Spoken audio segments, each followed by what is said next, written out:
Everyone, and welcome to another session of Yoga Readers. I'd like to welcome everyone who is here online, but also hello to everyone watching the recording. I believe that since we are all reading at our own pace, at our own time, watching the recordings also provides people connecting to this knowledge at their own pace. So that's another way to make these sessions accessible. So hello, everyone. In today's session, we will focus on part 5 of The Tree of Yoga by B.K.S. Iyengar. We will start with a short summary of this brief and important chapter. Then we will continue to our close reading and discussion. And then we will close this session and we will finish the reading of this book.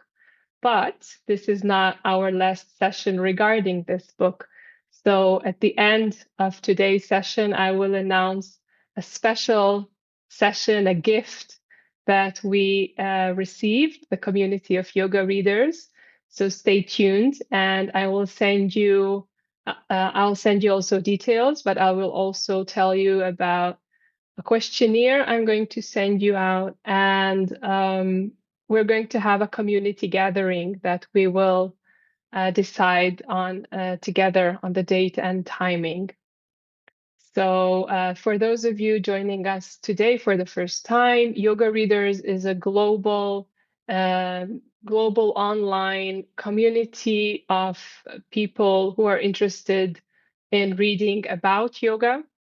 My name is Agi Wittich. I'm a yoga practitioner since 2 decades, and I'm a certified Iyengar yoga teacher, as well as I have a PhD in comparative religions, and my specialty is in yoga.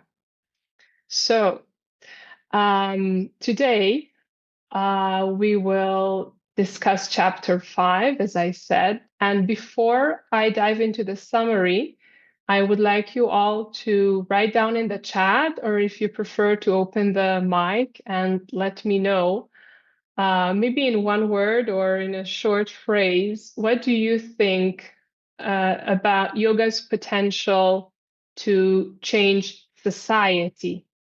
Because we've been discussing quite a lot about how yoga transforms the practitioner, the yogi or the yogini, and how it takes us on a journey of self-discovery, and how it changes our habits and how it connects us to ourselves. But in this part of the Tree of Yoga, B.K.S. Iyengar writes about yoga's potential for social change. So what are your thoughts about that? Can you write that in the chat or say something about that, just to know where we are as a group before we start reading? So in the chat, bringing sensitivity within helps society. Okay, so if we change ourselves, then we change our surrounding, perhaps. You can also write nonsense if you think that yoga cannot bring about social change. I see some of you smiling now. So that's also okay if you don't agree. I just want to know what is our starting point for today's discussion. So is yoga related to social change? Is it just individual? Does it have any impact? Yes?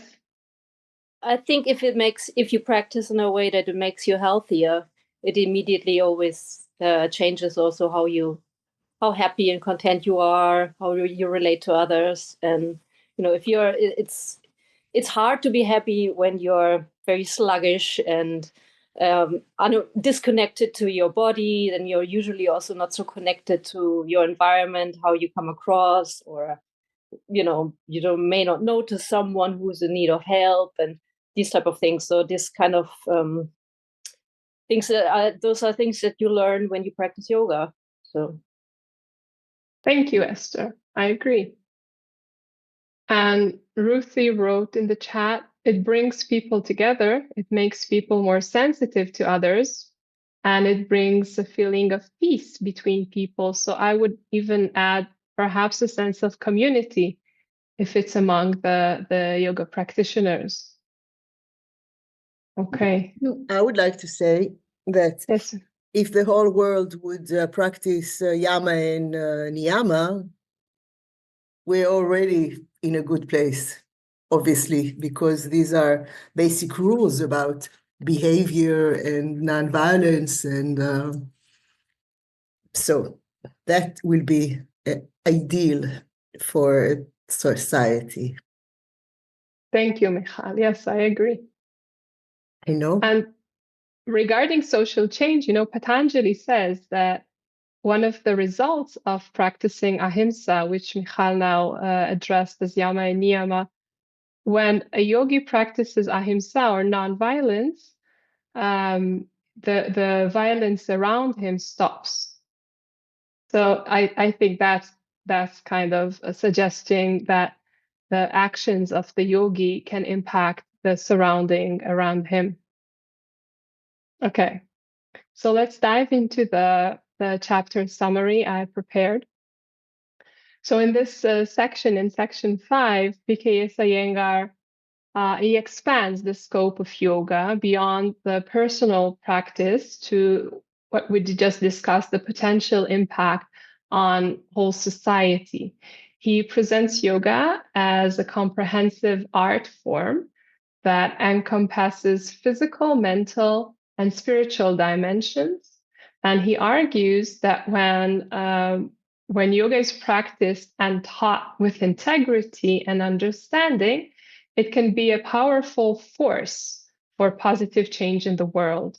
Now, if I just look at where Iyengar started, I don't know how many of you watched the talk that I sent you as a gift celebrating B.K.S. Iyengar's birthday last month, but he started at the village of Belur. He was born at the village of Belur in South India, which was a very poor village. And as Iyengar grew and grew in power and fame, he established a school there. He established a hospital in Belur, and he helped to develop his village. So even that is a small sign of how yoga that helped transform B.K.S. Iyengar's life helped transform and improve the life of the people of the village of Belur. So this is just one example. So in this section, Iyengar explores the different roles of a yoga teacher. He emphasizes that effective teaching requires technical skills, but also a deep understanding and ethical conduct. He shares insights from his own teaching journey and describes how he learned to adapt his teaching method to meet the diverse needs of his students, which is one of the trademarks of the Iyengar yoga teaching method. And I feel that these personal narratives of B.K.S. Iyengar, they really add depth and also a whole like a mark of authenticity to his teachings, and they offer a glimpse into the nature of his yoga instructions. So it's not just that he ideally thinks that yoga can change, he actually changed the society around him. And it's not just that he thinks that yoga should be accessible to all, but he did things to make it more accessible for all. So then he goes on to discuss the concept of yoga as an ever-evolving practice. That's a very central theme in this section. He stresses the importance of balancing tradition with innovation, which was actually part of the title of my PhD dissertation, Tradition and Innovation. And he encourages teachers and practitioners to remain open to new insights, but at the same time to respect the core principles of yoga. So don't lose your way inventing new stuff, but also don't get too rigid about doing only the things that you were taught. So it's a fine line. And he shares examples of how his own practice and teaching method have evolved over the years. And then he addresses the broader implications of yoga for society. He suggests that yoga is a holistic art form that has the potential to foster greater compassion, understanding, and harmony in the world, I hope. And this perspective invites us to consider how our yoga, personal yoga practice might extend beyond the mat to influence our interactions and our role in society. And then he concludes with reflections of viewing yoga as a form of art and how that may change the way yoga is practiced and taught, and what implications this could have for its impact on society. So throughout this section 5 of the Tree of Yoga, Iyengar shows his deep love of yoga and his vision for yoga's potential to transform both individuals, but also society as a whole. So we dive into page 155, which is subtitled Yoga as an Art. And whoever wants to read out loud, just open your mic and read the parts marked in yellow.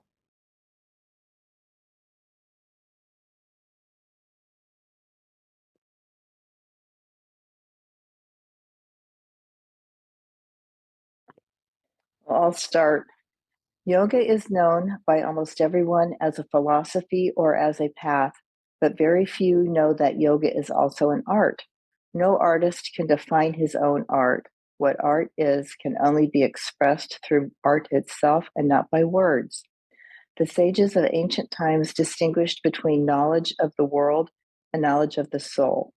Knowing that man exists as a physical, mental, and spiritual being, and realizing the importance of these three levels, they developed various arts to work on the trinity of man rhythmically, systematically, and uniformly. The 6 basic arts of Indian tradition are yoga, wrestling, archery, drama, including dance, music, and economics. Arts can be of many kinds, including useful arts, healing arts, fine arts, performing arts, and so on. The art of yoga embraces all these levels and is thus the fundamental art. Through yoga, the human being comes into contact with the soul. Thus, yoga is a spiritual art. Each asana has an exact geometrical and architectural shape. Thus, it is also a fine art. Yoga brings health and happiness to the practitioner. Thus, it is both a healing and a useful art. When the beauty and the harmony of the asanas are appreciated by onlookers, yoga also becomes a performing art.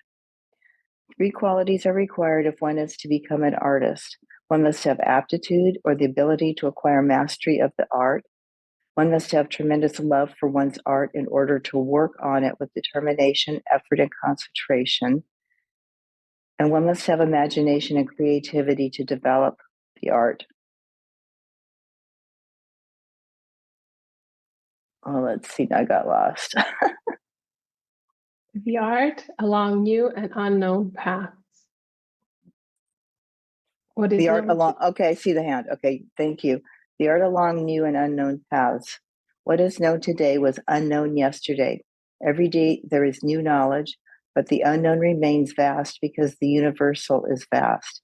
The unknown is the area which artists must explore in order to refine their art.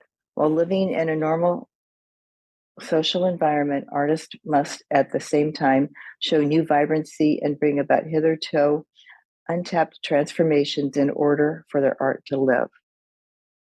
And one more bit. Okay. We are all caught up in the web of lust, anger, greed, infatuation, pride, and jealousy. These are emotional upheavals that come to us in our day-to-day lives. The dancer uses these emotions and transforms them into artistic expression. The yogi works to conquer them as recommended by Patanjali. Okay, you've got me here with this. Maitri, Karuna, Mudita, Upekshanam, Sukha, Dukha, Punya, Apunya, Vishayanam, Bhavanatha, Chitta, Prasadanam. Thank you. To cultivate friendliness, compassion, joy, and indifference towards happiness and sorrow, virtue and vice, is conducive to mental peace. Yoga Sutras 133. The yogi and the artist alike need to respect the body. Without shape and form, without grace and without strength, one can neither be a yogi nor a dancer. If you are an artist, remember whatever themes you are presenting in your artistic expression. They all depend on the internal experiences and actions with which a yogi also works. If, as an artist, you also practice yoga, you are also in touch with the internal levels of your being. You will develop a vast range of expression, and your art will become what is known as Satyam, Shivam, Shivam, and Sundaram, true, auspicious, and beautiful. Art then becomes divine and is known as Yoga Kala, the art of auspiciousness. Art without this inner depth is known as bhoga Kala, or art for pleasure. Art for pleasure has its value, of course, but if the intensity and devotion disappear, it can easily degenerate into kamakala, or art for sensual gratification. Thank you. So I found it quite interesting the first time I read this part about him talking about yoga as a form of art, because art, we need to understand what he means when he says art. So arts in India, they have their special rules. To study to become a dancer, it's 7 years. It's the same as to become an Ayurvedic doctor. It's also 7 years. And it takes a long, long time to become an artist, to learn how to like sculpture, to make statues. It's many, many, many years. You have to be a specialist and you have special rules. You have to do it the correct way. So it's not that kind of art that we might call postmodern art that has no rules to it, that you can just do whatever you want and run free with your imagination. But at the same time, what we understand from his argument of yoga as art, that it's not just abiding by the rules, but it has to have this extra sense of what does he say? Is it intuition? Is it inspiration? Is it the part of something that is also aesthetic? It should be beautiful. So what makes a practice auspicious? And I think that when he speaks about art, he's trying to take us a bit away from our mind, from this part of cognition that was very prevalent in the previous part when he spoke about concentration and observation, and you have to be absorbed in your practice and so on. So sometimes that kind of practice becomes what he might call later dry or a dead pose. So it's not just observing, it has to be joyful, it has to be playful, it has to be insightful. And so just when we read it, just don't think about postmodern art. And in the chat, I read art is not just technical, but own expression when one unites with the soul. Yes, that's correct. Yeah. So yeah. When in India a sculpture of a god is prepared, it's not to be displayed in a museum. It's to be worshipped. So it's a creation of an image that will inhibit God itself. And the same could go for an asana practice or pranayama practice, that the practice itself should create a state where the divine can be. Do you get me? It's a different way of approaching the practice. Is there anything else I wanted to add here? Oh yeah, that I've sent you an explanation about the Tandava, about Shiva's dance. Have you read it? It was in the Facebook and the WhatsApp. I was planning on writing my postdoc research about Shiva's Tandava, so that's one of my favorite topics. And I didn't end up writing about it, but like the statue behind me of Nataraja, that is also in at the Iyengar Yoga Institute in Pune. It's a similar statue that is there at the library. The dancing Shiva, he's a very known figure in Iyengar yoga. So even though, why is this important? Because Iyengar was a Vaishnava. He's a worshiper of Lord Vishnu, not of Lord Shiva. It's two different gods. But the presence of the dancing Shiva, this Nataraja, in the Iyengar yoga tradition is there because of the connection that Iyengar does between yoga and the art, or yoga and dance. Am I clear?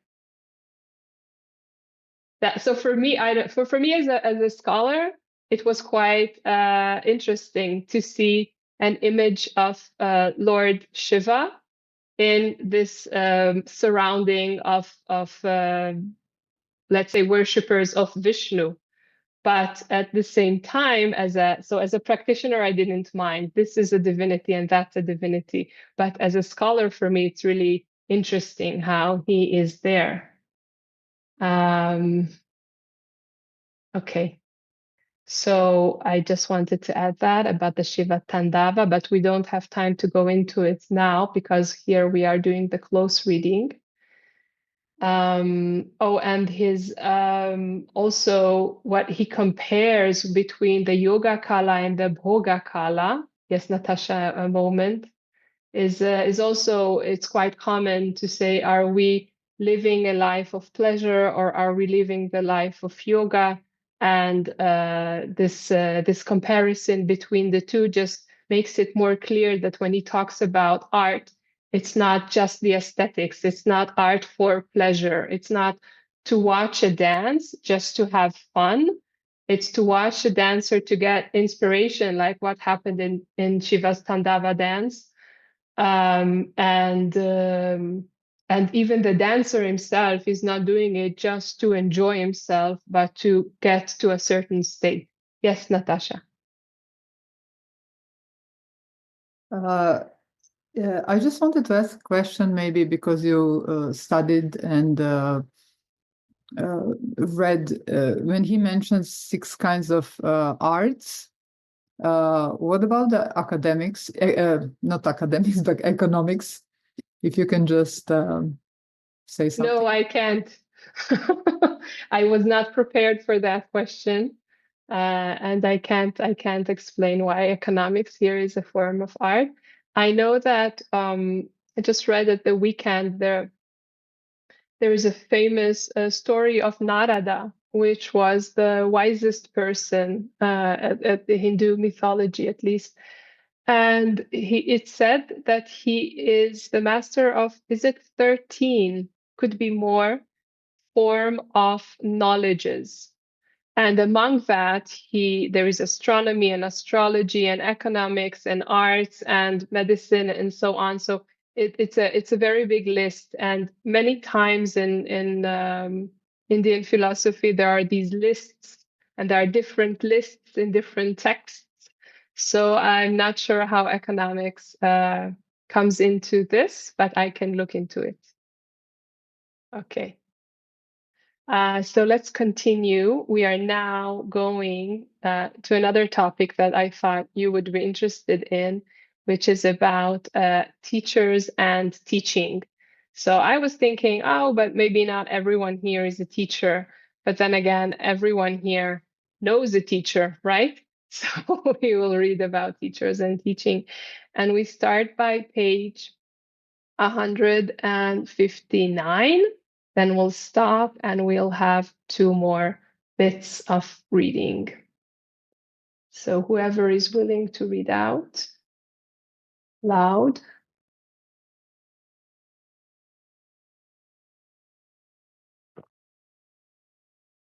I can read. The requisites of a teacher are many, but I would like to give a few words for you all to catch, understand, and work on. Later, you can discover many more. The teacher should be clever, confident, challenging, caring, cautious, constructive, courageous, comprehending, creative, completely devoted, and dedicated to knowing the subject. Considerate, conscientious, critical, committed, cheerful, chaste, and calm. Teachers must be strong and positive in their approach. They must be affirmative to create confidences in the pupils and negative within themselves so that they can reflect critically on their own practice and attitudes. Teachers must always be learning. They will learn from their pupils and must have the humility to tell them that they are still learning their art. Thank you.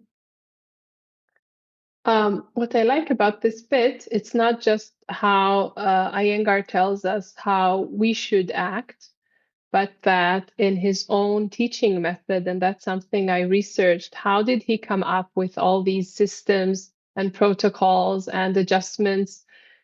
As he was teaching, he was constantly in dialogue with the student. This question, how does it feel? How does it feel now? Do you get it? Do you feel it? This constant dialogue with the student was what gave him knowledge about how to teach. So if the answer would be, I don't feel a thing. Yeah, you put that block there and I don't get it. He would change the block and he would refine the way he would teach until people would get it. Now, I hear from senior teachers that they did not always get him, even by his late years. But the idea behind this is that he was in constant dialogue with his students. It was not, I know it, let me tell you. It was, this is how I understand it. Do you understand it in a similar way? So it's not that I think teacher and student were ever equal. The teacher always has something to give and teach the student, but it's not that the student is completely ignorant. The student knows about what they feel. They know about, is it good or not good for them? And this constant dialogue is, I don't know if it's with every teacher, but I guess not with every teacher.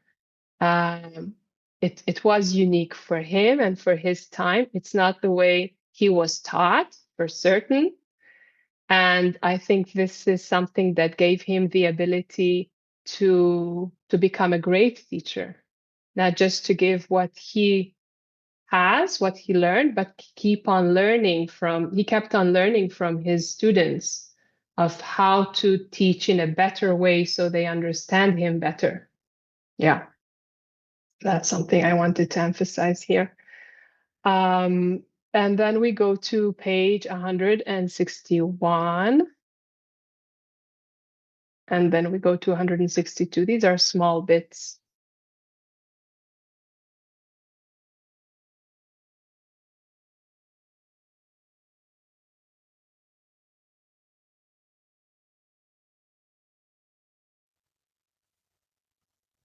Okay, I can read it. Please. In my method of teaching, because I take you through a lot of poses, I keep you for 2 or 3 hours, or sometimes 4 hours, without allowing your mind to go elsewhere. Those who have worked with me have all experienced this. When I take a class for 3.5 hours or 3.5 or 4 hours, do the pupils uh, know that 4 hours have passed? No, so I have kept them in a spiritual state for 4 hours. If out of 24 hours, They remain spiritual for 4 hours. I can say I have done some good in this world.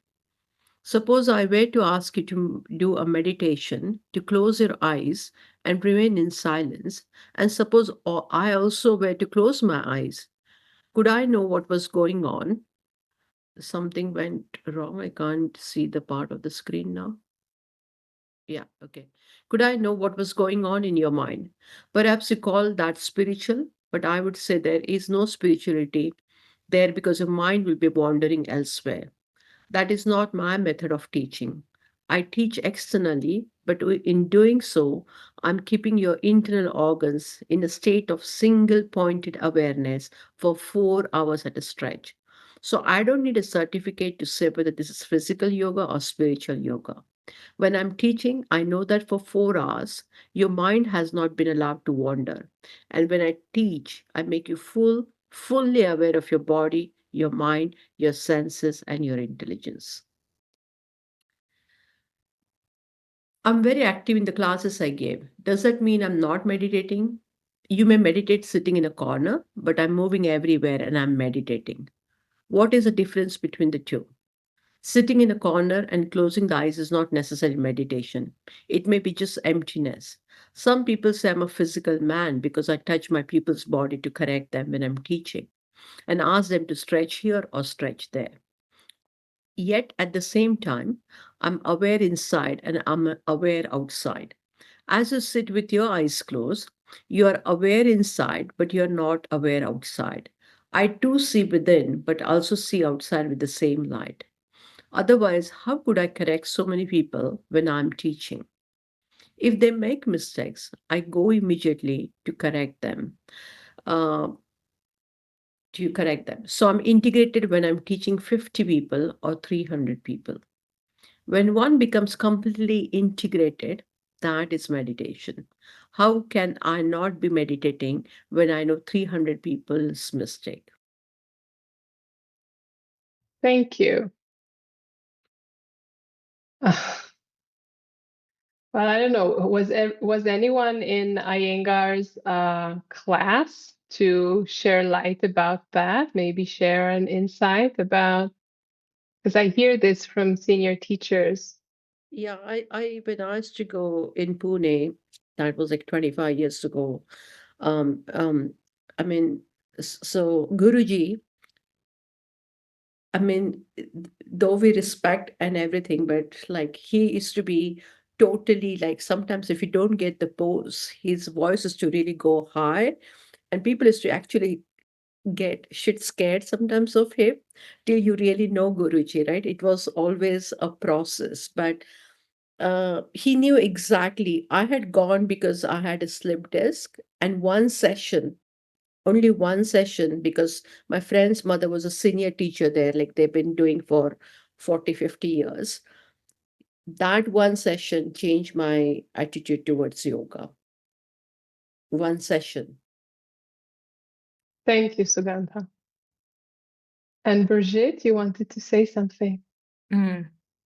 Yes, I have a question.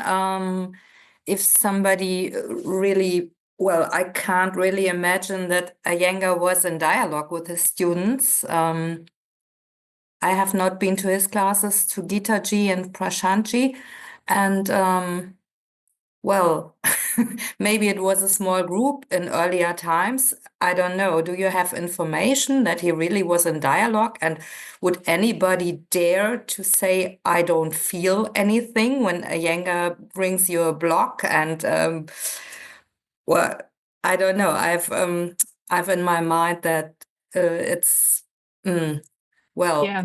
it's Yeah, also yeah. like you have to learn in my perception, it's not really this freedom. I'm in a dialogue and we share some insights and, you know. You know how a mother looks at her 50-year-old son and sees her baby, and how he took his first steps and how he went to school for the first time. So when I researched B.K.S. Iyengar, I looked at the boy who started teaching yoga at the age of 16 and had really no idea what he was doing. And when he reached Pune and started teaching private classes to women and started teaching classes wherever he could, he was in constant dialogue. He needed the feedback from his students to know if they are getting it. You also get a feedback with like non-verbal feedback.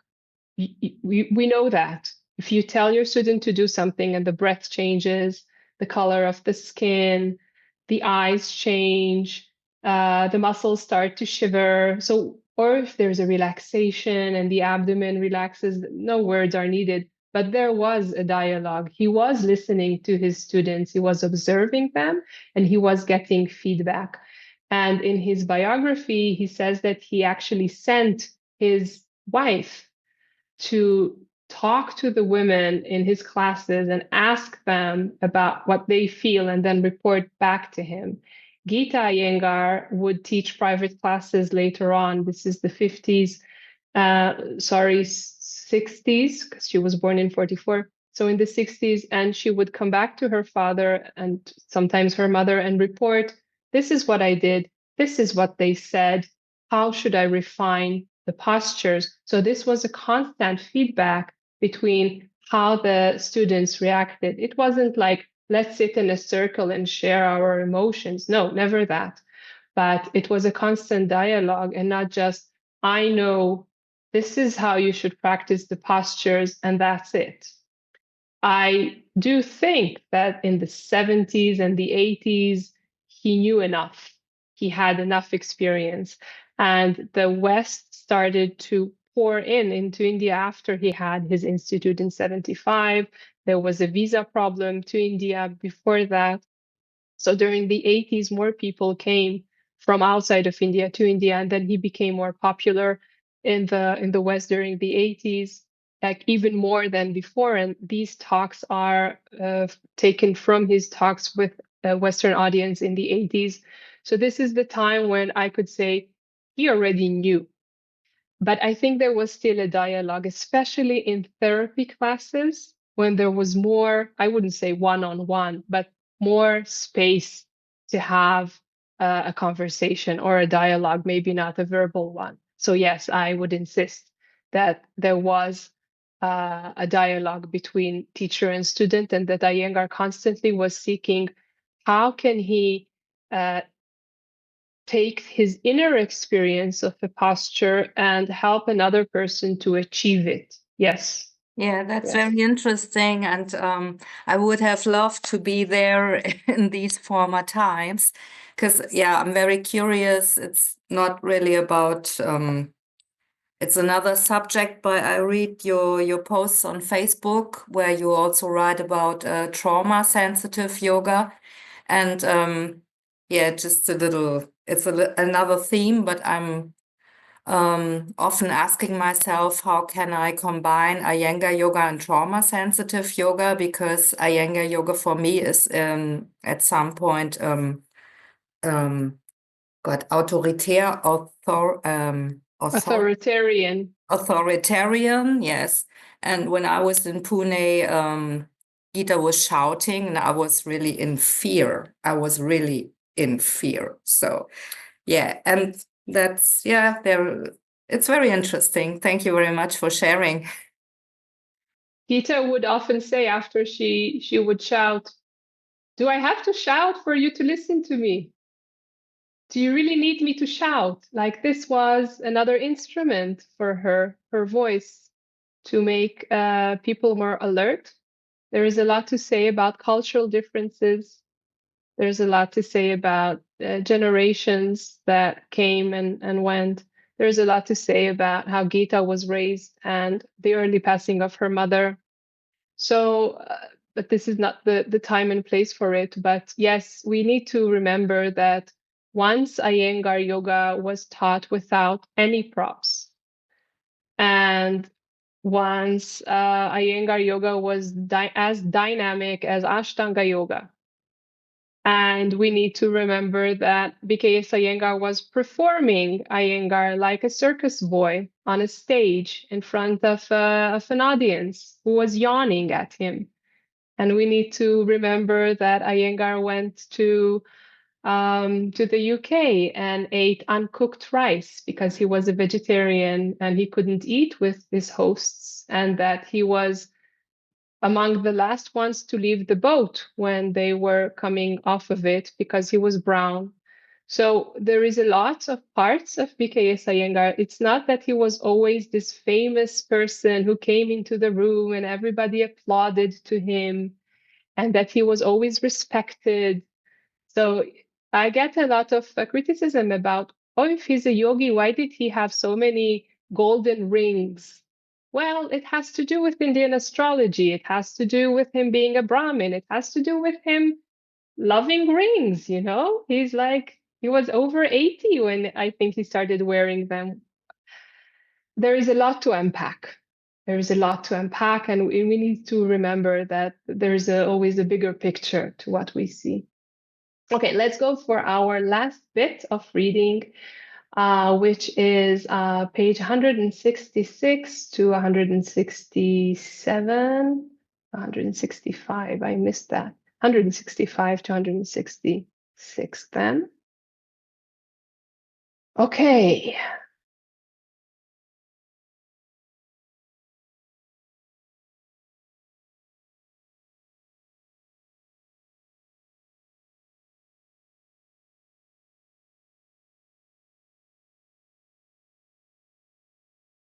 I can read. Now I shall ask you a question. When should a teacher end the class? If you're a teacher, when should you tell your students that is enough for today? Everybody knows how to begin, but nobody knows how to end the class. It is important to know exactly when to end. If the pupils can't take more than I have asked, I say to them, stop. This is how I bring the class to an end. You may think a person has got tremendous energy, but you should know when he cannot proceed further. Do you look at the pupil's skin when they came into the class to see what color it is? And then again, when they leave the class, what the color is? And in between, what the colors are, and what changes and transformations take place. As a teacher, do you observe all these things? I can say by looking at the skin that this person or that person cannot take it. The art of teaching is also to know when to stop. If you know when you have to make the pupil stop, then I can say you're a mature teacher. It is not a question of what you are giving. Perhaps you're giving a great deal because you want to build up a personality cult, or because you're afraid to stop. Thank you. And this is our mark to stop, to stop the reading, the close reading. He says more than later about creativity of teaching and the qualities of a teacher. And I really like this bit. And it's part of the Iyengar yoga teachers training course to read this book. It's a must. So I think this is an example of the dialogue I mentioned before, even to look at the skin of a person. So even if you have in your mind the sequence you want to teach, but you see everyone around you pale, or everyone around you very red-skinned or out of breath, that would mean you change your plan. And this adjustability, this willingness to be adaptive to whatever happens in front of you is a form of dialogue in Iyengar Yoga. So now I will stop the recording so that we can have discussion groups, but first let me read out the discussion questions I prepared for you. And after the discussion, we will meet again for closing this session. And I will tell you about a special session we are having. Yoga readers got a special gift, and I will disclose all the details after the discussion is over. So the first question is, what qualities do you think are most important for a yoga teacher based on your experience and Iyengar's description? 2, how do you see the role of yoga in modern society, considering Iyengar's perspective and your own observations? 3, Iyengar emphasizes the importance of continuous learning in yoga. How do you approach learning and growth in your own practice? So I will send you all this in the chat, and we will meet again after our discussion. So thank you all for the interesting, let's say, dialogue and not debates.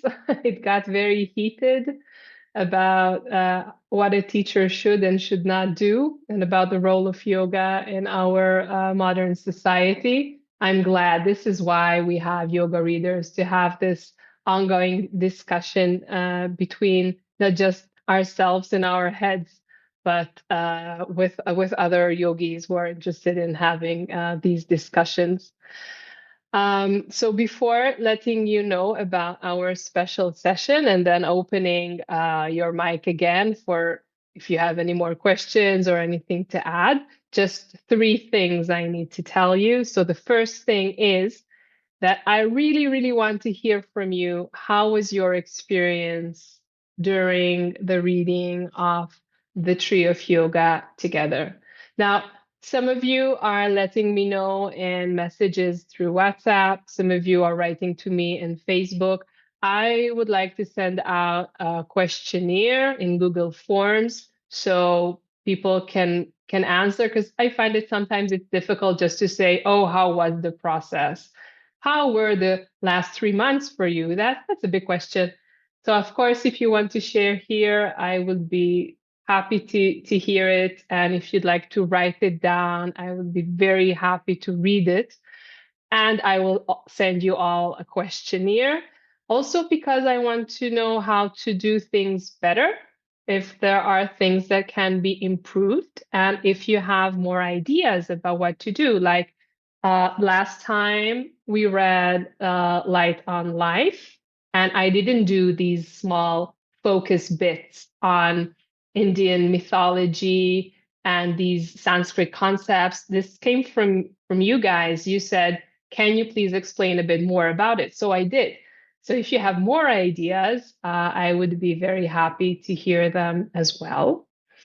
We will have a community gathering in which I will announce our next reading, because many of you are asking what we will read next. So of course we are continuing to read together. And I'm also interested in hearing what would you like to read. So we discussed this a bit before this session began today, but I want to really open it on Facebook, and you can write to me which books are you interested in that we can read together. I realize that many Iyengar books are not available outside of Pune. So looking at my bookshelf, I realized that not everyone will have access to some of the books that I have. So we do need to choose a book that everyone can have access to. So that's just something I'm considering, but I'm also curious about your choices. And now we're coming to the big announcement, the great gift that we are having. So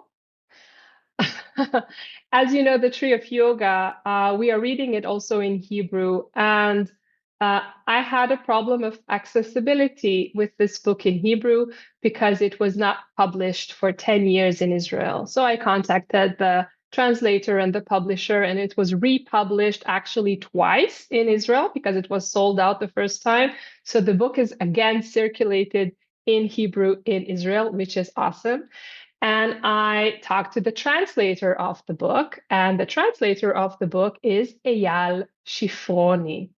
And you may know the name from the series of books, Props for Yoga. He also wrote Chair for Yoga, and he has the 2 latest books. One is the Psychophysical Lab and Yoga in Nature that just came out. Now, Props of Yoga is I don't have all of them, but it's like a series of books about how to practice yoga with props. You just mentioned in one of the groups, should we tell others how to use the yoga ropes or not? So what Eyal did, he just published it in a book, and whoever wants can read it. And I spoke to Eyal and I said, can you share with us your experience about writing yoga books, about translating a yoga book like The Tree of Yoga? He also translated Light on Pranayama to Hebrew. And during the translation, he discussed it with B.K.S. Iyengar, and Iyengar gave him insights about how the importance of this book and how this book relates to other books that Iyengar wrote. He is a teacher for many years. He started practicing in 1978, and he is teaching Iyengar Yoga worldwide in retreats, and he wrote many books. So I think this will be a great opportunity to meet him. I asked him to talk about how reading books enriches our practice and also teaching. I asked him to talk about the significance of the Tree of Yoga in the Iyengar Yoga legacy. I asked him to tell us about his experience as an author and a translator. And I'm asking him to give us also tips, practical tips of how to approach yoga text mindfully as a person who was engaged in both parts of bringing to life these books and then putting his own experience into pages. And when will this take place? On the 1st of February. And it will be at, I have the timing, wait. The timing is 6 p.m. GMT. I will send you, yay! Some of you are very happy. I will send you all the details in Facebook and WhatsApp. And there will be, oh, thank you for the hearts. There will be time for questions and answers. And if you have questions for Eyal, you can send them in advance.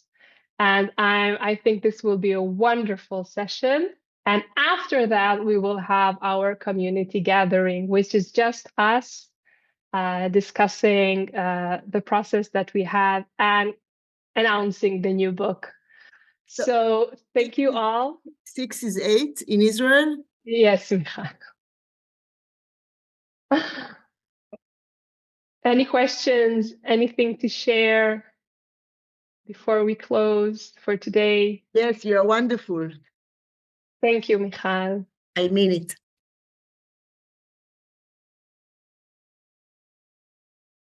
Thank you. So see you soon. Bye-bye. Thank you. Thank you. Bye, everybody. Thank you so Bye-bye. much. Bye-bye. Tschüss, Len.